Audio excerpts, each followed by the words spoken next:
Hey guys, welcome to Ringsiders Wrestling. Two special guests today. Returning guest Marcus of Man. How are you doing, first of all? I'm wonderful as always, Jamie, as you know. High class and skill and style all the way. Of course, I wouldn't expect anything less. And of course, very special guest, the man, the legend, the rebel StarBuck. How are you doing? I'm doing good, man. Just getting ready for SLAMAGEDDON, the biggest professional wrestling super show ever out of the Nordics of Europe, and it's given me a lot of work. This is not easy. Promotion is not an easy endeavor, and a lot of people, they don't have any idea what goes into promotion. But well, nonetheless, we're gonna do this thing on this coming Saturday, the 1st of October, and it's gonna be the absolute biggest independent pro wrestling show that's ever been run in Northern Europe. Yeah, I think the name alone sounds pretty badass. SLAMAGEDDON.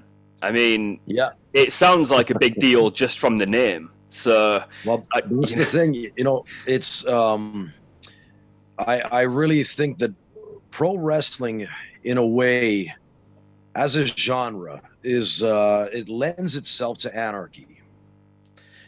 Because of the fact that, first of all, it is the redheaded bastard stepchild that nobody wanted. It is the bastard sport among sports. It is the island unto itself, and because it's been shit upon so much, excuse my French, but because it's been shat upon so much in the past, and the people continue to disparage it, it kind of lends itself to being that.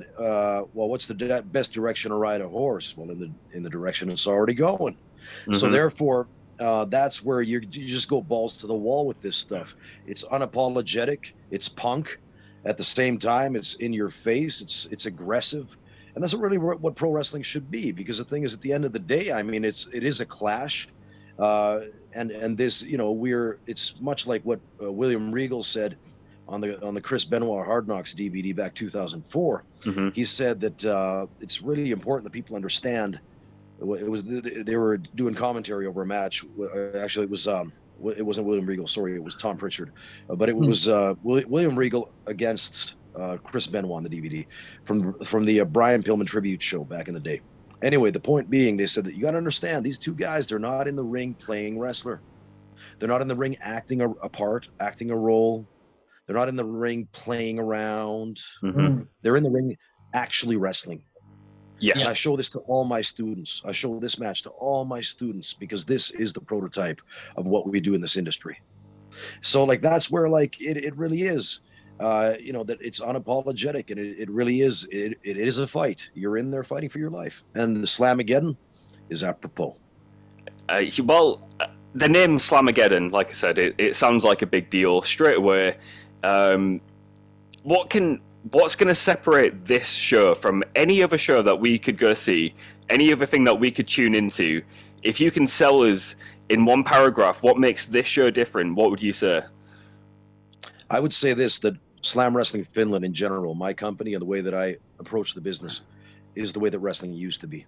If you're tired of indie-rific, if you're tired of carbon copy, the same as everybody else, it's doesn't matter what the company is, it's the same wrestling style, the same Tope Con Hilo, it's the same Poison Ranas and blah blah blah blah, Canadian Destroyers. We don't offer that. We don't do that. What we do is pro wrestling the way that you remember it. So if you have a soft place in your heart, a soft spot in your heart for a nostalgic feel for what wrestling used to be, you need to tune in. I'm sold. This is where I always agree with Jim Cornette on this kind of stuff.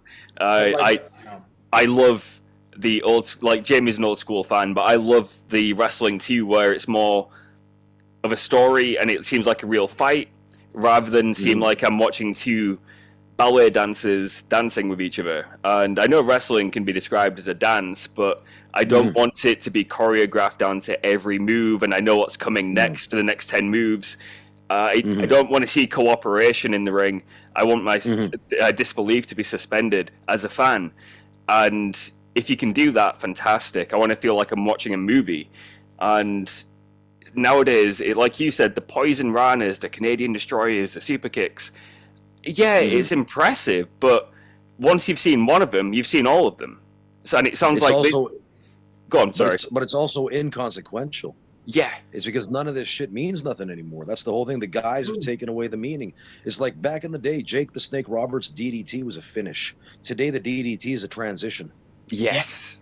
I say this all the time. That is the one thing I always bring up.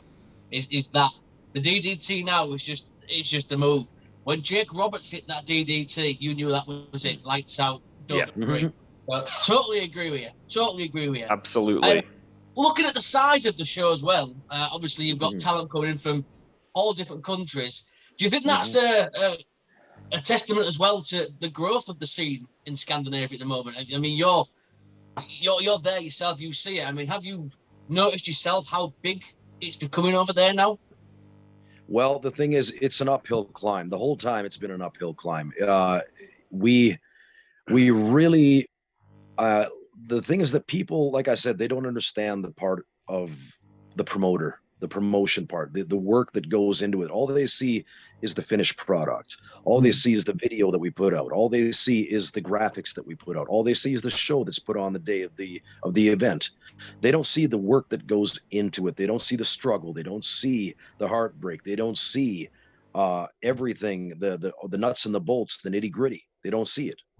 And it's not so much, in a way, yes, there is a growth pattern to be detected, but even more than that, it is a wild amount of ambition, heart, and a vision to take professional wrestling and to make it a business in the Nordics of Europe. This is like a lot of companies, don't get me wrong, and I'm not disparaging anybody, but a lot of companies in Europe, they just run shows as if they're fans themselves. Yeah. They book their friends, they book talent, they book matches that appeal to what they think is cool. What is, that's why you see all the poison ranas. That's why you see the stupid high spots that defy any sense of legitimacy. That's why you see unsafe, unskilled, unprofessional talent make their way onto the cards, and it doesn't look right. Even to the casual viewer, you're going to lose fans over time because they're going to look at it and say, this is Bush League. This is not wrestling like I remember it. And because of that, I think that like what we're doing is that we hold ourselves to a completely different standard of professionalism. What I expect from the talent, the thing is, as a coach, as a business owner, as a promoter, as an agent, what I do is I tell you what I want from the match. I tell you what you can do, what you can't do. It's not your job on the card itself is not to go out there and steal the show in every single match. The opener is a very important match. It's got to set the tone, but the main event is what's supposed to draw the people. And if every match on the card steals the show, what's left for the main event? That is such a good point. And I was talking about this the other day. There was I won't name any companies, but there was a show in America the other day where the dark match before the show, the pre-show dark match, went 25 minutes and had a Canadian destroyer, etc. in the pre-show match. And it's like, well, if that's the pre-show, what are you going to do in the main event? Like, you know, I just couldn't believe, like you said, everybody has a place on the card, and sometimes your place on the card isn't to steal the show, it's to open the event, and that should be fine. But like you said, I think a lot of people think I have to steal the show every time, but that's not what the promoter will always want from you or require. No, because the thing is that in every single match now, if we pull back the curtain just a bit, I don't believe in destroying the fourth wall, so to speak, but I do believe that people today are a bit more, of course, knowledgeable of pretty much everything because of the internet. Because so many people have bastardized our business because they've gone out there and openly just blabbed just to get social media follows, likes, and whatnot. But in the way that in pro wrestling, every match is supposed to offer something different. Every match has a place. There's a flow. There's a place on the card. You are booked for a reason as a talent. If the promoter, if the booker is professional, if they know what the hell they're doing, they have booked you for a reason, because you are important to the overall arc of the card itself. Yeah.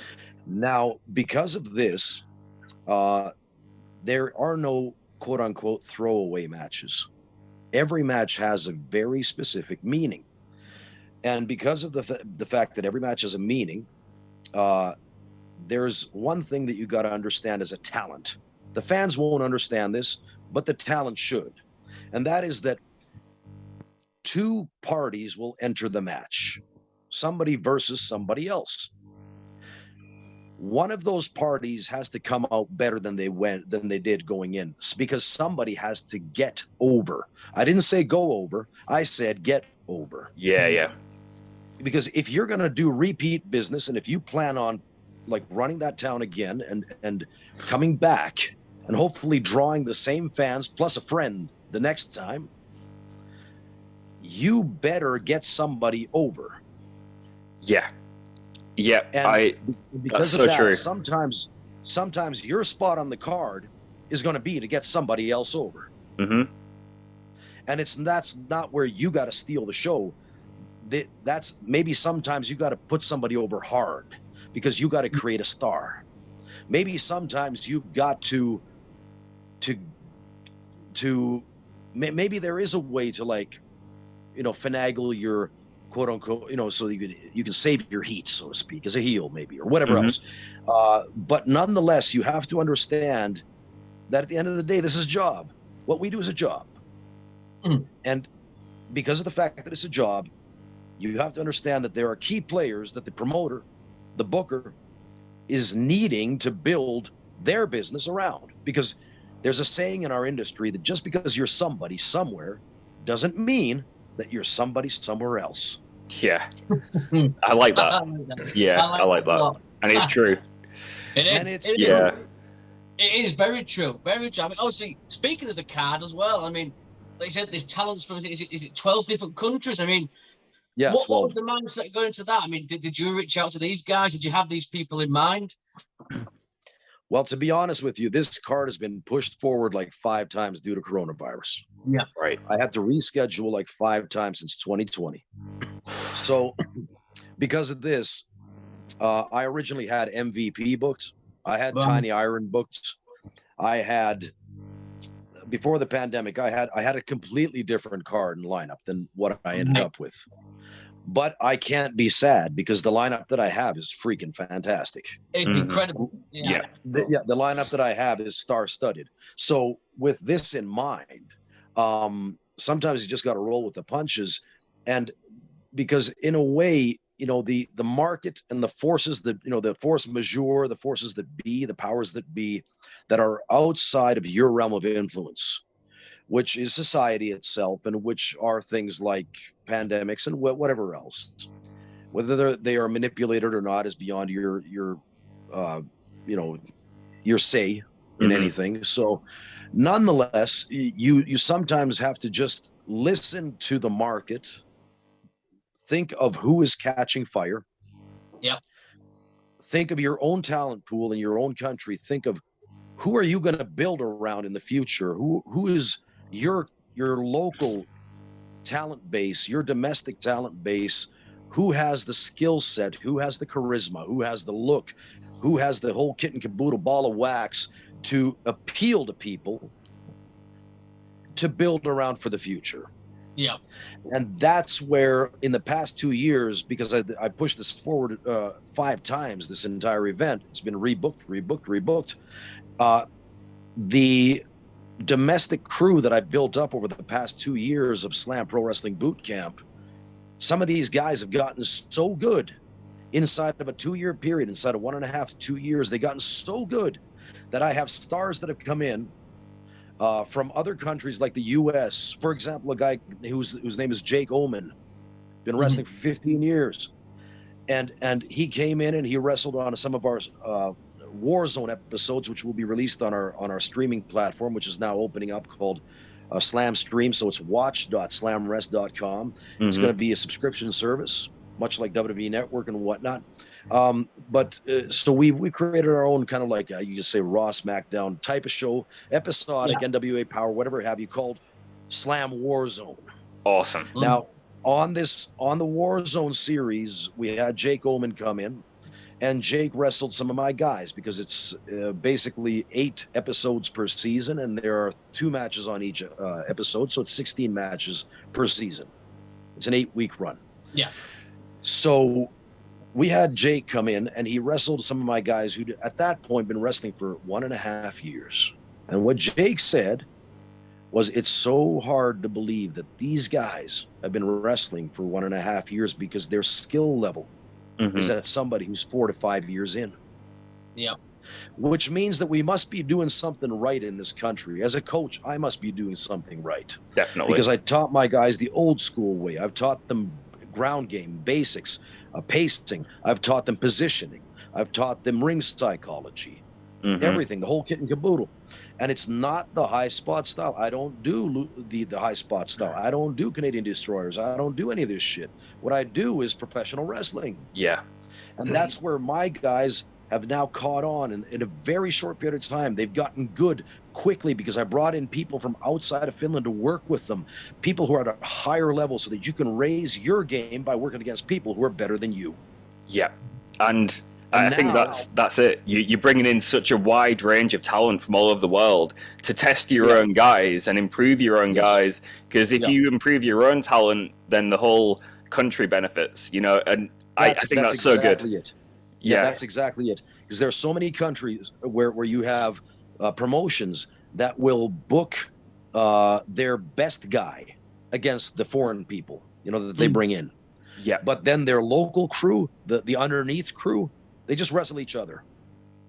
And you can't get better by working against people who are on your level. You can't do it. Yep. You can't go to the gym and train with somebody who's on your level and hope to get better. If you do, it's going to be a very gradually slow process. If you go and train with a national champion or with a European champion or with a world champion, you will get better. Yeah. Yeah, like I love that analogy. It's like going to the gym and lifting the same weights every time you go for 2 years. You're never gonna gain any strength whatsoever, right? In that same analogy, if you're just wrestling the same people on the same level all the time, you'll stay at that level, and so will everybody else. Nobody benefits. So if you if you make your undercard, the undercard guys, even put them against the imports, the more experienced guys, you're only going to bring that bar up and up. And I think that's so refreshing to see. That is a problem we had in the UK at one point, where the imports would always go against the main event guy. And the people on the lower card, they were never getting these opportunities, and they just stayed there. And I was like, some of these guys are so ready to have that challenge, and I'm so glad to see that's the mentality you've got.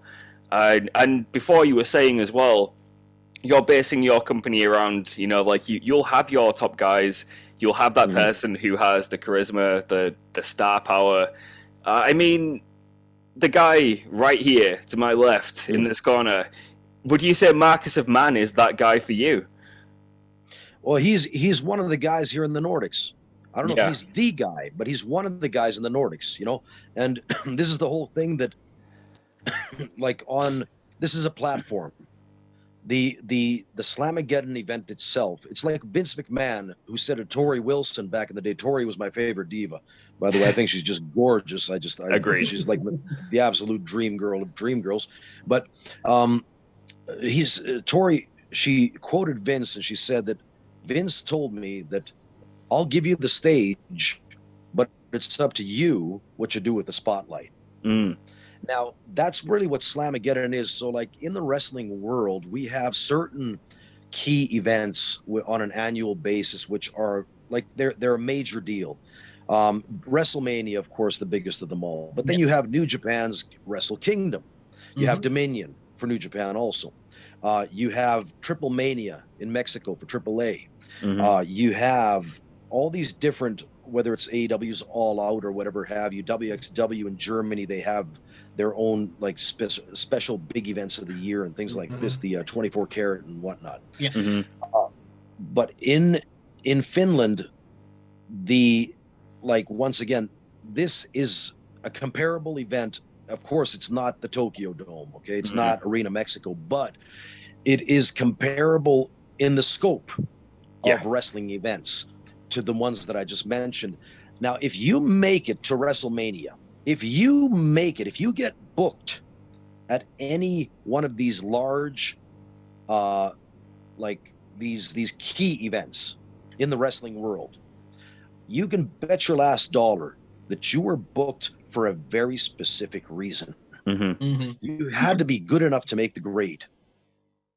Yeah. Not just anybody gets booked, because I have so many people knocking on the door.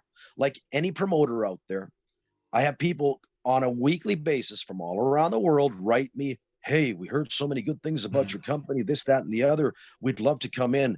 And it's like, I often think to myself that none of these people, and I wouldn't say none of them, but so few of them have asked the question of themselves, what can I offer this promoter? Exactly. You got a good point, StarBuck. I want to take a point here you made before. You're talking about legendary events. We have our legendary event every year in Stockholm Wrestling called There Will Be Blood. And the most I was there a few years ago.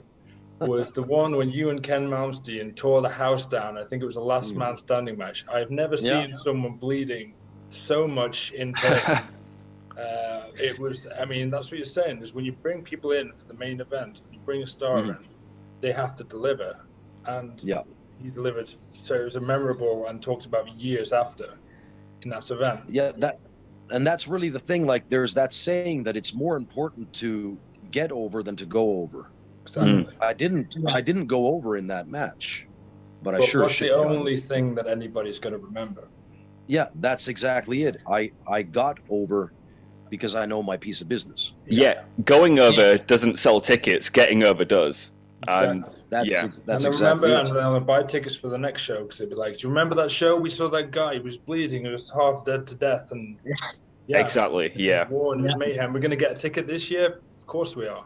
Well, That's we met then, StarBuck, and you held training seminars, and the people that's right. you helped in Stockholm and in other places around Sweden and in Europe, and I think you see your influence in these people, and it's these wrestlers who you've had seminars for, who've had the longevity, who are learning to get over, who then make it somewhere. Well, a lot of my students, I hate to toot my own horn, like Arn Anderson said back in the NWA back in the 80s, he said, I don't want to toot my own horn, but toot. It's the thing is that there is a certain aptitude that comes along with 30 years in the pro wrestling game. Okay. Nobody can touch my record in the Nordics. I'm sorry. Anybody can tell you what they want, but all you have to do is look at the track record. All you have to look at what this person has done in the business, and nobody can touch my track record. So the thing is that I've been all around the world for nearly 30 years now. This year marks 30 years for me in the business, my active career since January 7th, 94, but I got into the business in the fall of 92, and I was a ring announcer and TV commentator. So I got trained in 93 by Lance Storm and Carl Moffat in Calgary, and then I've been all around the world since. But the thing is that like, if you look at my pedigree and the people that I've trained in 8 different countries on 2 different continents since 2003, what you will see is that a large number of my students, the people that I've trained, have gone on to wrestle all around the world, not just locally in their own home country, but all around the world. They've gone to Japan, or they've gone to America, or they've gone to Europe, or they've gone to other places all around the world. They've got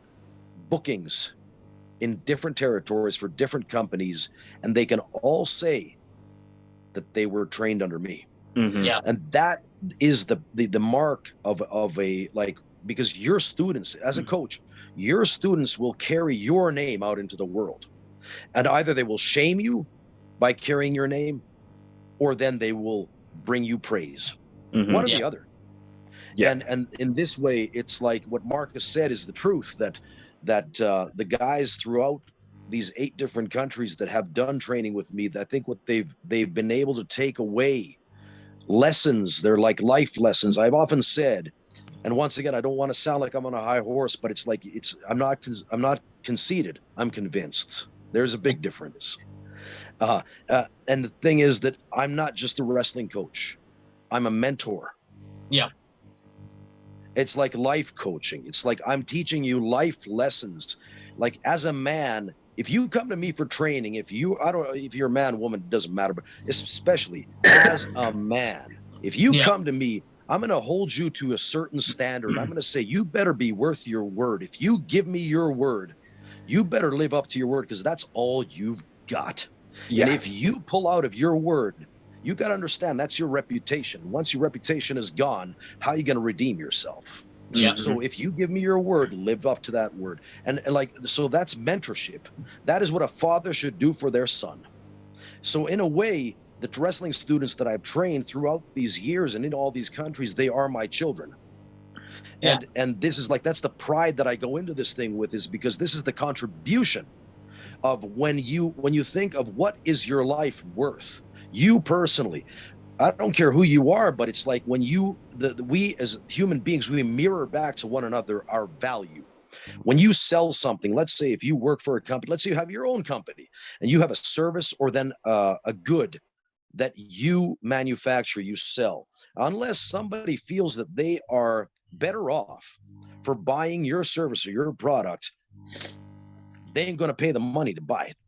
So that means that they have to feel an intrinsic value to what you are offering. Yeah. So if you can mirror back to the people around you, whether it's your parents, your wife, your boss, your community, your friends, the people, even your enemies, it doesn't matter if they hate you, but as long as they respect you. Yeah, you're right though. That is all you have at the end of the day, is your reputation. Yes, like, that is all you have. And that's the thing where it's like, when you have that reputation, you go out into the world, you establish yourself as a talent, as a wrestler, as a business person. And like, that's the one thing that I hang my hat on, is that my reputation is intact. Yeah. Slam wrestling, our reputation is intact because the culture of every business is set from the top. And because of that, you have to remember that the people that work for you, they're going to talk, because that's what people do. They talk, and they're going to tell the next person and the next person and the next person. And before long, you're going to have, I could just say, your profile will be made by other people. Mm-hmm. Other people will form your profile for you. And because of that, I've been very keen on keeping my name in high regard, because I want people to speak well of me, to speak well of my business, to speak well of my person, my persona, my character, because that's all I have at the end of the day. It's not an ego trip. It's because of the fact that we have one life to live. And if you're going to do anything in this life, any business whatsoever, you damn well better preserve and conserve your reputation. Yeah, I could not agree more. Well said. And speaking of reputation as well, the card, I'll ask Marcus. You're on the card. You're against Miko Fostrom. What should we expect from that match? I mean, is he a guy from the boxing world? Should he be worried coming into your world?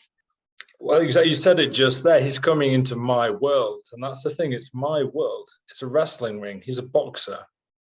He's going to be there with his fancy punches, trying his things. But as soon as I take him down to the mat, he's going to tap out. He's going to hear his leg go snap, and he's not going to have a choice. But I've been looking at this fella, and I've been watching on the boot camp videos, and he is in high regard, really well-trained athlete. And I'm looking forward to our styles meshing here in the ring. Marcus, one question. Sorry to cut you off. This is how come I know you're a bigger star than this boxer guy. Does he have his own trading card? There you go, the trading cards. The Marcus of Man trading card. I don't think he does. So, I feel like you've got this one in the bag just based on, you've got a trading card. And I don't see any trading cards for this this chump of a boxer. No, I say chump of a boxer. That's from a fan's perspective. Let's be honest, he's probably highly skilled. He's a finished boxer, but you guys when you take him down, British, wrestling champion. When you take him down to the mat, what's his answer going to be? You know, I don't think there'll be many words. There'll be much screaming. I'm guessing a lot of tapping. Yeah, a lot of tapping out. It might be. No, but he's been training really hard. I've been watching the videos of him. He's a really good up-and-coming athlete. It's like a pure athlete. I want to see how much has transitioned to the wrestling. He's obviously got a great trainer, and he's had the best training, the best facilities there. So I'm looking for, I think, a really high-level match. Let's be honest. You'd probably be doing him a disservice if you was to underestimate him. That might not work out too well, considering in the last couple of years, when it comes to people coming into wrestling, we've had Logan Paul, Bad Bunny. I was ready to write those guys off, and they both impressed me very much when it comes to wrestling. If this guy, you say he's been doing his training, I feel like this is going to be a match to watch, because he could be one of those guys who really surprises us. I'd hate to say it, Marcus, but he might even get the better of you if you underestimate him. I'm going to say we've got some big stars coming in. There's Cody Hall coming in. Yep. There's Shana coming in. Tom LaRufa coming in. But this is going to be the diamond in the rough match. This is going to be the one that people will be talking about afterwards. This is going to be the one we're going to see the home crowd behind the Finnish hero here. 22 years experience, professional boxer, professional athlete versus royalty versus a star that they're bringing in from the Isle of Man. Yes. I'm now 22nd in line to the throne. But after this match, when he taps out, my hand will be raised, and I've got my eyes set on that beautiful Slam Championship. Well, that was my next. Currently held by Hemo the Wild Man. Have you seen Hemo the Wild Man? Yes, that was actually my next question. You've answered it for me. I was going to say your eyes must be on the Wild Man Cody match. That beautiful belt must be your focus after this match. It is a beautiful belt. The whole locker room will be looking at that match for the main event there. That's what everybody's looking forward to, and seeing who is going to come out as the champion there.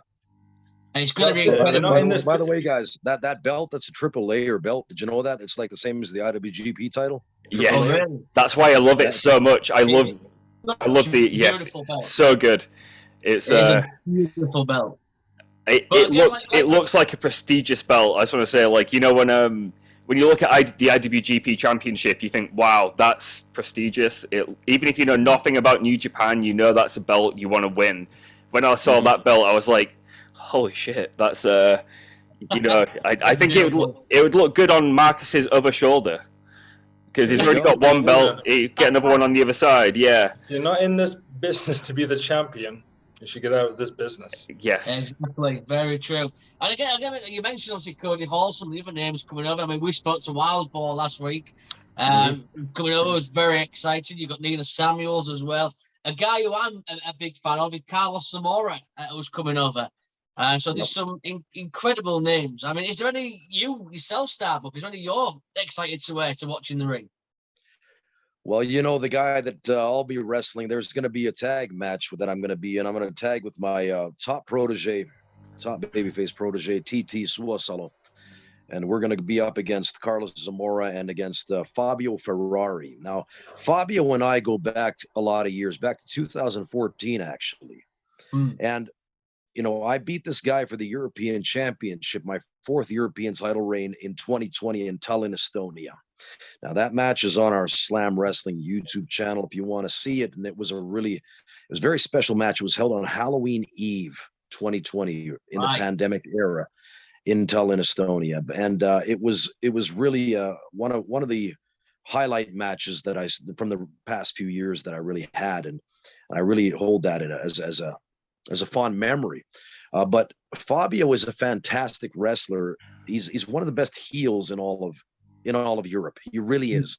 He's the entire ball of wax. He's got everything that you need. If you're going to build around a top star, he's got every base covered. With that said, there are people in the industry, much like when if you play in a band, and if you go on, let's say you'll have guys that you have immediate chemistry with and guys that you won't have immediate, even though they might be great drummers, great guitarists, great bassists.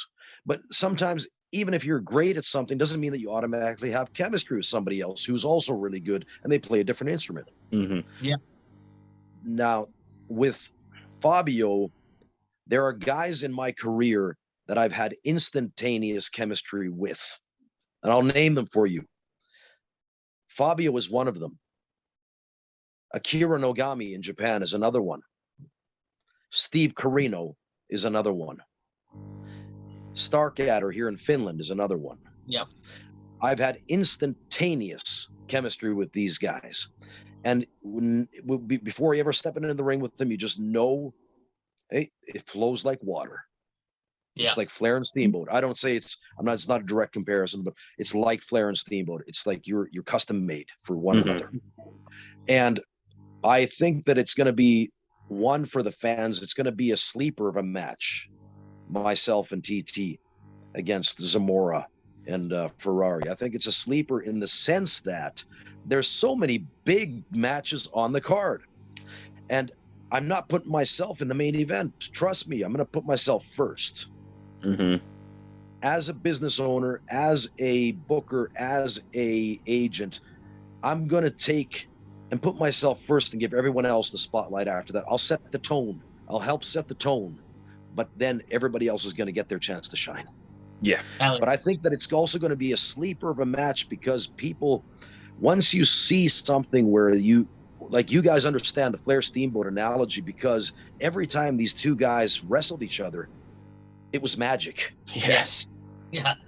And I think the same thing can be said that even if it were the first match at SLAMAGEDDON, that when I step in the ring with Fabio Ferrari, it's going to be instantaneous magic again. And that's what is the proponent is going to set the tone for the rest of the evening. So in that way, win, lose, or draw, I'm looking forward to this coming event, to this, it's right smack dab in the middle of Helsinki, 8 big matches on the card, 3 hours of action for your paying euro. And you'd be hard pressed if you can make it, even by flying yourself and get yourself a hotel room and check us out live at the Apollo Live Club this coming Saturday. Doors open 6 o'clock. The event starts at 1900. That's 7 o'clock. And it's going to be 8 huge matches streamed live, by the way, on our Slam Wrestling Network. So even you guys there in the UK, if you can't make it to Helsinki, watch.slamrest.com.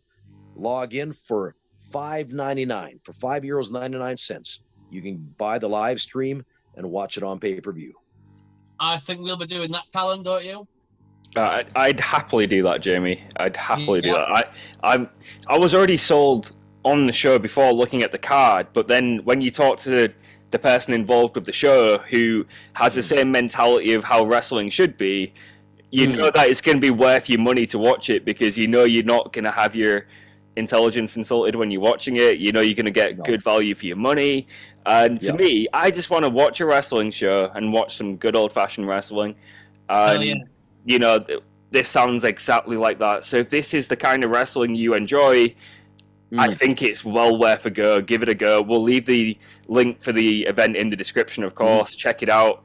And the links to Slam Wrestling Finland's Twitter, Instagram, everything, if you want to check out the card and the company. But yeah, I'm sold personally. Yeah. And the thing is that, you know, like I really think it's important for the integrity of our business and the future of the industry itself, for the talents involved to treat this job like a sport. Now, we were promised by certain companies sports-based presentations in the past, and you got what you got and whatever else. But for me, there's one thing that my good friend Chris Jericho, and we go back a long ways. I was on Chris Jericho's podcast a few years ago, this, that, and the other. He's been a good friend throughout the years. And I remember Chris said one thing that has stood out and has remained with me as a kind of a motto in a way throughout my life, especially as it relates to pro wrestling. He said that everyone's a mark for something. Now, Chris himself is a big mark for Kiss, the band Kiss. Yeah. He loves Kiss. I have always been a mark for realism in my pro wrestling. Johnny Valentine, the father of Greg the Hammer Valentine, as well as Ole Anderson, back in the day, they said that you can say whatever you want. about this business, about the matches tonight, about wrestling in general, but watch my match. If you see any bullshit, I'm going to give you your money back. Yeah. And that's the thing where you might not believe that pro wrestling's real, but you will damn sure believe that I am. I love that quote. I love that quote because it's so true. Yeah. And that's what I believe, that is the credo that I hold my crew to. When you get into the ring, I'm not asking you to go and play touch football, if you understand my analogy. Yeah. Mm-hmm. I'm asking you to go in there and to mix it up and have some grit and have some faith and do a professional job, snug it up and play tight. Mm-hmm. And make these people believe, because if you can't take the heat, then get out of the kitchen. Yeah. This is not inclusive. This business is not inclusive. No matter how much they want to tell you that the all-inclusive ideology of today, where it's for everybody, you know. Oh, as a fan, it's for everybody. Yeah. You can be from any whatever direction you want. It doesn't matter. But in the industry, it's not for everybody. It's for those who can do the job. It's for those who are good enough.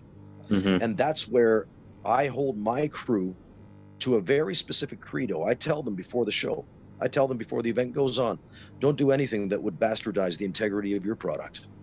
Don't do anything that would give people a reason to doubt the authenticity of what they're seeing. Yeah. Make these people actually question, maybe this was right down the middle here tonight.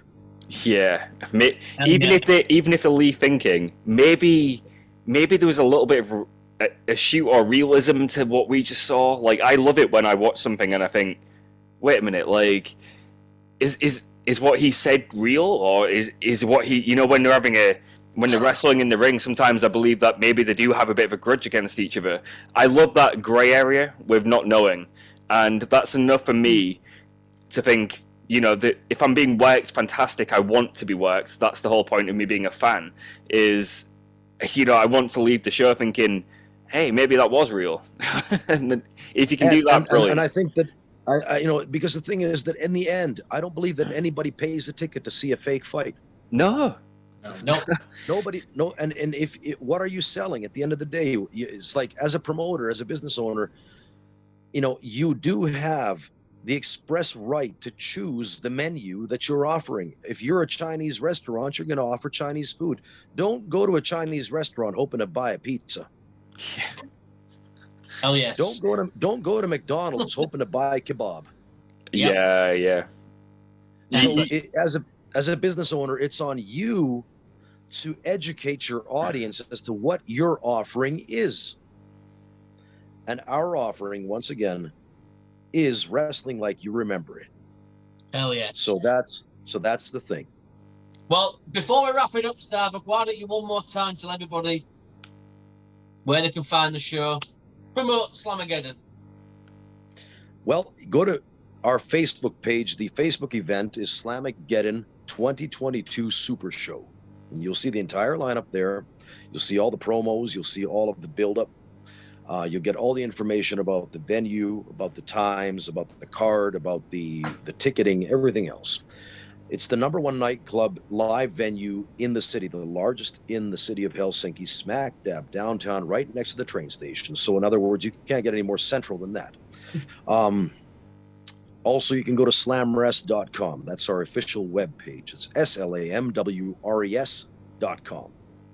And then you can get the streaming, the live pay-per-view at watch.slamres.com.